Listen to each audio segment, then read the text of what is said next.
Hello all. Today in this video we are going to talk about accounts and records. सबसे पहले हम बात करते हैं importance of accounts and records की। अभी तक हमको इतना पता है कि जीएसटी का जो लॉ है वो अकाउंटिंग के ऊपर बेस्ड है। जीएसटी में हर एक टैक्स पेयर को सेल्फ असेसमेंट करने का राइट है। वो अपने टैक्स पेएबल खुद कैलकुलेट करता है एंड हर पीरियड की रिटर्न भी भरता है। जब वो टैक्स पेएबल कैलकुलेट करके रिटर्न भर देता है तब डिपार्टमेंट मतलब government scrutiny of returns, audit and investigation का काम स्टार्ट करती है। ऑडिट, इन्वेस्टिगेशन या फिर scrutiny of returns documents check करने से होती है। इसीलिए गवर्नमेंट ने कुछ रूल्स बनाए हैं for maintaining accounts and records. हर एक टैक्स पेयर को अपने रिकॉर्ड्स अपनी प्रिंसिपल प्लेस ऑफ बिजनेस पर रखने ज़रूरी हैं। ये रिस्पॉन्सिबिलिटी ऑनर की होती है। अगर हम वेयरहाउस गोडाउन्स की बात करें देन वेयरहाउस गोडाउन के ओनर की रिस्पॉन्सिबिलिटी होती है कि वो रिकॉर्ड्स को मेंटेन करे, चाहे वो रजिस्टर्ड है जीएसटी में या नहीं। उसको जीएसटी में रजिस्टर करने की कोई ज़रूरत नहीं है। वो एक यूनिक आइडेंटिफिकेशन नंबर ले सकता है और उसके बेसिस पे बता सकता है। अगर कोई एडिशनल अकाउंट्स का रिकॉर्ड रखना है तो कमिश्नर के पास राइट है कि वो टैक्सेबल पर्सन को इंस्ट्रक्ट करे रिकॉर्ड्स रखने के लिए। अगर किसी रजिस्टर्ड पर्सन की टर्नओवर प्रिस्क्राइब लिमिट को क्रॉस कर जाती है तो उसे चार्टर्ड अकाउंटेंट या कॉस्ट अकाउंटेंट से अपने अकाउंट्स ऑडिट कराने होते हैं। रजिस्टर्ड पर्सन अपने अकाउंट्स या तो मैनुअली कर सकता है या फिर इलेक्ट्रॉनिकली मेंटेन कर सकता है। कोई मैंडेटरी नहीं है, ना ही कोई फिक्स्ड फॉर्मेट है अकाउंट्स रखने का। अगर रजिस्टर्ड पर्सन अपने अकाउंट्स प्रॉपरली मेंटेन नहीं करता तो वो इनपुट टैक्स क्रेडिट का बेनिफिट अवेल नहीं कर सकता। नेक्स्ट हम बात करते हैं कि अकाउंट्स कौन मेंटेन करेगा और रिकॉर्ड्स कहाँ पे रखे जाएंगे। मींस हर एक रजिस्टर्ड पर्सन अपने अकाउंट्स बुक्स ऑफ अकाउंट्स को रिकॉर्ड करेगा और मेंटेन करेगा। अब देखते हैं वो रिकॉर्ड कहाँ पे रखेगा, मेंटेन कहाँ करेगा। तो हर एक रजिस्टर्ड पर्सन को अपने प्रिंसिपल प्लेस ऑफ बिजनेस पे अकाउंट्स को मेंटेन करना होता है, प्लस साथ में ही वो अपने जितने भी एडिशनल प्लेस ऑफ बिजनेस है वहाँ पर भी अपने अकाउंट्स को मेंटेन करेगा। लेकिन अगर हम गुड्स जैसे कि टी और कॉफ़ी की बात करें जिनकी सप्लाई ऑक्शन के थ्रू होती है, वहाँ प्रिंसिपल एंड ऑक्शनर के लिए बहुत डिफ़िकल्ट हो जाता है कि वो बुक्स ऑफ अकाउंट्स को हर एडिशनल प्लेस ऑफ बिजनेस पर रखे। तो यहाँ पर गवर्नमेंट ने कहा है कि प्रिंसिपल एंड ऑक्शनर जिस भी गोडाउन या वेयरहाउस में गुड्स रखेगा या स्टोर करेगा as a additional place of business वो उसे डिक्लेयर करेगा।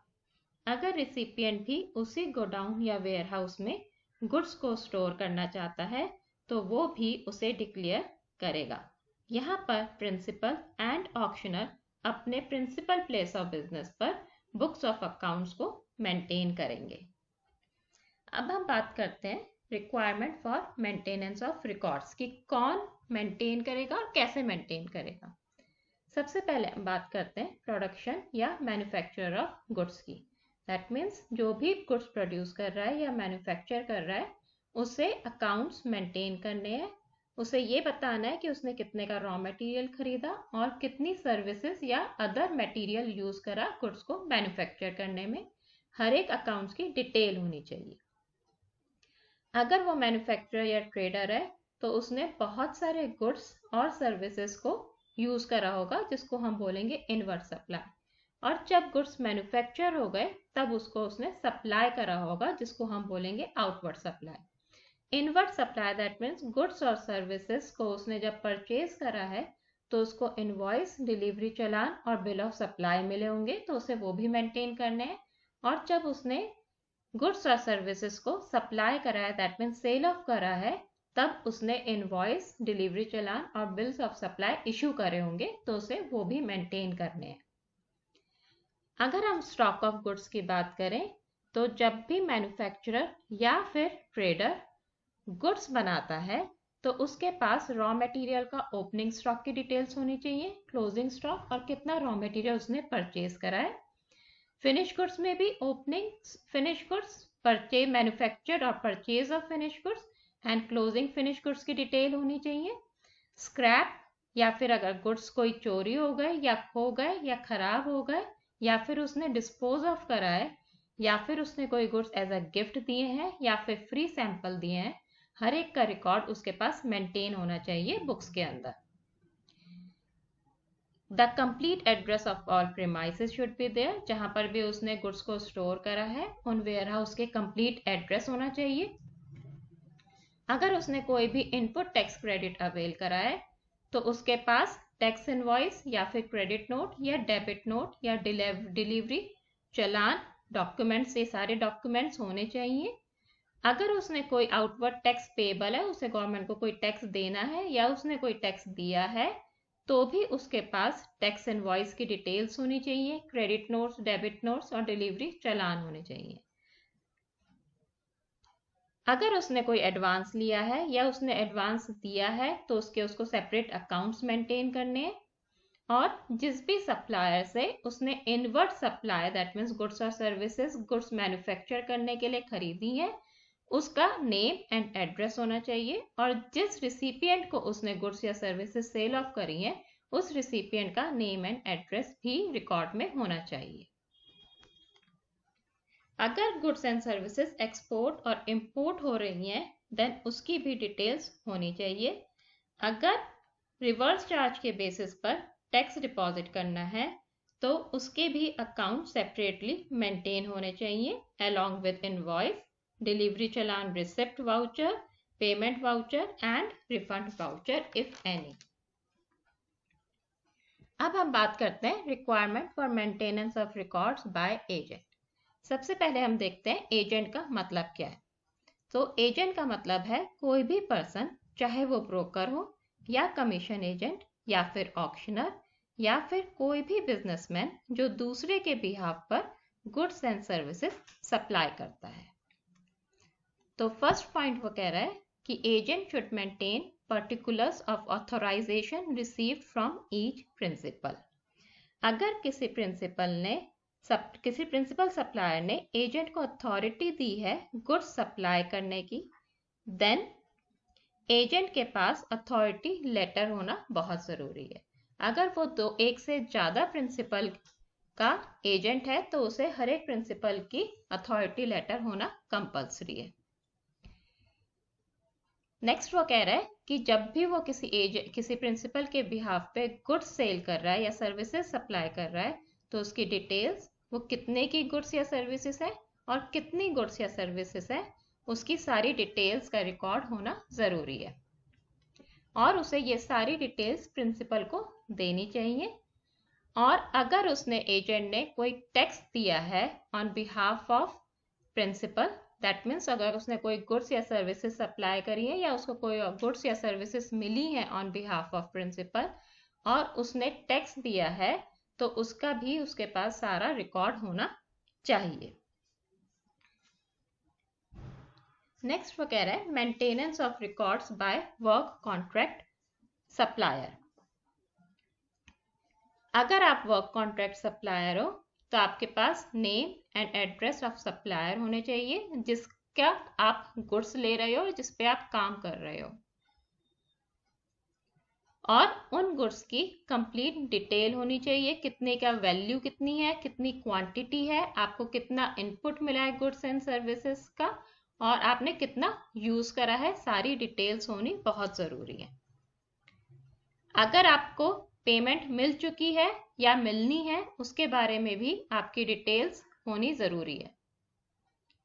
नेक्स्ट हम बात करते हैं ओनर और ऑपरेटर ऑफ वेयरहाउस या गोडाउन की।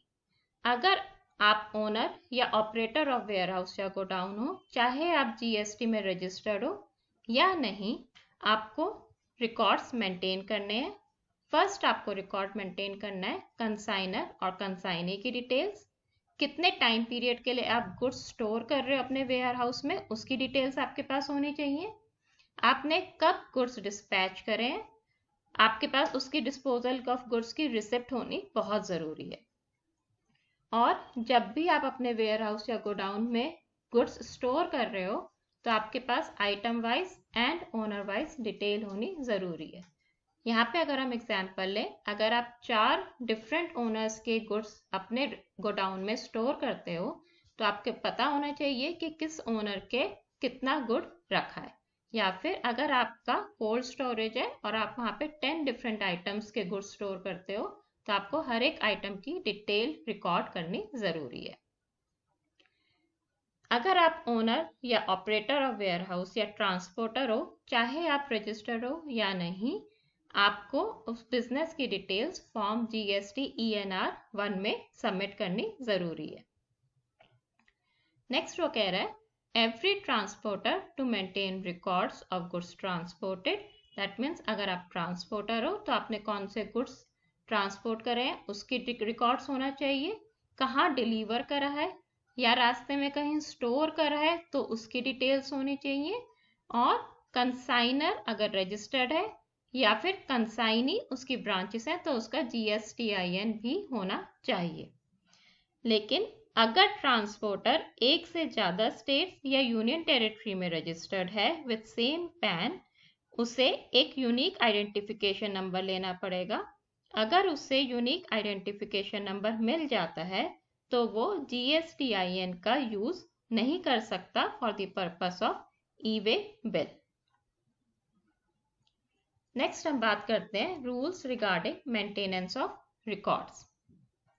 फर्स्ट वो कह रहा है कि जब भी आप अकाउंट्स मेंटेन करते हो तो आप चाहे इसे इलेक्ट्रॉनिकली मेंटेन कर सकते हो या फिर मैनुअली। अगर आप इलेक्ट्रॉनिकली मेंटेन कर रहे हो तो उस पर डिजिटल सिग्नेचर होना ज़रूरी है और उन रिकॉर्ड्स का एक प्रॉपर बैकअप होना ज़रूरी है। आप उसे किसी भी फॉर्म में स्टोर कर सकते हो, for example pen drive, hard drive या क्लाउड कंप्यूटिंग में कहीं पर भी आप स्टोर कर सकते हो, लेकिन डिमांड करने पर जब भी डिपार्टमेंट डिमांड करेगा आपको उसे प्रोड्यूस करना पड़ेगा। आप किसी भी एंट्री को इरेज नहीं कर सकते, ना ही उसको ओवरराइट कर सकते हो, और अगर कोई गलत एंट्री है तो उसको प्रॉपर अटेस्टेशन होना ज़रूरी है। अगर आप अपने रिकॉर्ड्स इलेक्ट्रॉनिकली मेंटेन कर रहे हो तो सेपरेट लॉग बनना चाहिए जहां पर all edited and deleted entries are to be maintained. और अगर आप मैनुअली बुक्स को मेंटेन कर रहे हो तो हर एक बुक का एक सीरियल नंबर होना चाहिए। यहाँ पे वो ये कह रहा है कि अगर अकाउंट्स इलेक्ट्रॉनिक फॉर्म में है और डिमांड पर उसकी हार्ड कॉपी या फिर इलेक्ट्रॉनिकली रीडेबल फॉर्मेट में अवेलेबल होना चाहिए, लेकिन अगर आपने किसी अकाउंट्स को सॉफ्ट कॉपी में मेंटेन करा है तो अगर और उस फाइल का कोई पासवर्ड या कोड है तो वो भी अवेलेबल होना चाहिए in the printed form. Last वो कह रहा है कि अगर आपकी किसी भी फाइनेंशियल ईयर में टर्नओवर 2 करोड़ को क्रॉस कर जाती है तो आपके लिए कंपलसरी हो जाता है अपने अकाउंट्स को एनुअली ऑडिट कराना किसी भी चार्टर्ड अकाउंटेंट या कॉस्ट अकाउंटेंट से। अगर अकाउंट्स चार्टर्ड अकाउंटेंट या कॉस्ट अकाउंटेंट से ऑडिट हुआ है तो रजिस्टर्ड पर्सन को कॉमन पोर्टल के थ्रू ऑडिटेड एनुअल अकाउंट्स की डिटेल इलेक्ट्रॉनिकली फर्निश करनी पड़ेगी, साथ में ही रिकंसाइल्ड स्टेटमेंट भी सबमिट करनी पड़ेगी। नेक्स्ट हम देखते हैं पीरियड ऑफ रिटेंशन। रिटेंशन का मतलब है कि आप अपने बुक्स ऑफ अकाउंट्स को कितने टाइम तक रिकॉर्ड्स में मेंटेन करोगे। तो वो यहाँ पे कह रहा है कि हर एक रजिस्टर्ड पर्सन को minimum 72 months from the date of furnishing the annual return for the year pertaining of such accounts and records. That means जिस भी साल में आप अपना एनुअल रिटर्न फाइल कर रहे हो उससे 72 मंथ्स तक आपको अपने अकाउंट्स और रिकॉर्ड्स को मेंटेन करना पड़ेगा। यहाँ पे 72 मंथ्स का मतलब है 6 years। मतलब अगर हम एग्जाम्पल लें, आप 1920 की एनुअल रिटर्न भरते हो जिसका हमें लास्ट डेट होती है 31 दिसंबर 2020। हम सपोज करते हैं अगर आपने 31 दिसंबर 2020 तक अपनी एनुअल रिटर्न भरी है तो आपको 31 दिसंबर 26 तक बुक्स ऑफ अकाउंट्स को मेंटेन करना पड़ेगा। नेक्स्ट वो कह रहा है इन केस ऑफ प्रोसीडिंग और investigation the registered person to retain records for period of 1 year after final disposal of such proceeding और investigation or 72 months from the due date for filing annual return pertaining to such records whichever is later। मतलब अगर registered person ने appeal या फिर revision या किसी और proceeding के लिए एपिलेट अथॉरिटी और रिवीजनल अथॉरिटी या फिर एपिलाइट ट्रिब्यूनल और कोर्ट में अप्लाई करा है या फिर रजिस्टर्ड पर्सन पर कोई भी इन्वेस्टिगेशन चल रही है, देन रजिस्टर्ड पर्सन को अपील या फिर रिवीजन या फिर इन्वेस्टिगेशन के फिनिश होने के 1 साल तक या फिर 72 मंथ्स जो भी बाद में आएगा तब तक books of accounts and records को मेंटेन करना होगा। एंड लास्ट में वो कह रहा है in case such records are maintain manually they are to be kept at every related place of business of registered person of for the above period। कि अगर आप मैनुअली मेंटेन कर रहे हो तो आपकी बुक्स ऑफ अकाउंट्स हर एक registered place पे जो भी आपने प्लेस डिक्लेयर करी है उस पे अवेलेबल होनी ज़रूरी है। लेकिन अगर आप डिजिटली मेंटेन कर रहे हो तो हर एक प्लेस से, that means principal place of business से या फिर एडिशनल प्लेस ऑफ बिजनेस से आपके पास उसका एक्सेस होना ज़रूरी है। लास्ट हम बात करते हैं पेनल प्रोविजन की। यहाँ पे हमारा सेक्शन 35 सबसेक्शन 6 कह रहा है if a registered person fails to accounts for goods और services as specified under section 35 the said unaccounted goods और services will be treated as supply. मतलब कि अगर आपने कोई भी गुड्स और सर्विसेज का डिटेल नहीं दिया, दैट मीन्स उसको आपने डिक्लेयर नहीं करा अपनी बुक्स में, तो ये माना जाएगा कि आपने उसको सप्लाई करा है और रजिस्टर्ड पर्सन से टैक्स रिकवर करा जा सकता है along with interest. Rule 56 sub section 6 कहता है कि complete address of all premises जहां पर भी आपने गुड्स को स्टोर करा है रजिस्टर्ड पर्सन ने वो डिस्क्लोज करना जरूरी है।